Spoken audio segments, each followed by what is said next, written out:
எந்த ஒரு இஸ்லாமிய குடும்பமும் சிறந்த ஒரு குடும்பமாக மிளிருவதற்கு அந்த குடும்பத்துல பிரார்த்தனை இருக்க வேண்டும். துஆ உள்ள ஒரு குடும்பமாக இருக்க வேண்டும். எத்தனை பேருக்கு எங்கெல்லாம் ரப்பனா ஹப்லனா மின் அஸ்வாஜினா வ துர்ரியாத்தினா குர்ரத அயுனின் வஜஅல்னா லில் முத்தகீன இமாமா. எத்தனை பேருக்கு பாடம் விளங்கிட்டா? ரப்பனா ஹப்லனா மின் அஸ்வாஜினா வ துர்ரியாத்தினா குர்ரத அயுனின் வஜஅல்னா லில் முத்தகீன இமாமா. இந்த துஆ உங்கள்ட்ட எப்ப இருக்கணும்? திருமணம் முடிக்க முந்திருந்தே இந்த துஆ எங்களோட லைஃப்ல இருக்கணும். யா அல்லாஹ் எனக்கு எங்கள் ரப்பனா ஹப்லனா மின் அஸ்வாஜினா எங்கள் அதாவது குடும்பத்தவர்களிலிருந்து பிள்ளைகளிலிருந்து பரம்பரையிலிருந்து குர்ரத அயுன் நல்ல கண் குளிர்ச்சியை எங்களுக்கு என்ன தருவாயாக.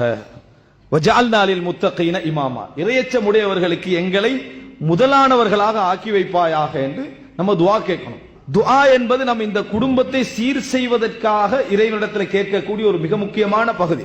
கணவன் அதை கேட்க, மனைவி அதை கேட்க, இப்படி தொடர்ச்சியான ஒரு வாழ்க்கை அந்த குடும்பத்தில் அந்த துஆ இருக்குமாக இருந்தால் ஒரு பெரிய வளர்ச்சியை காணலாம்.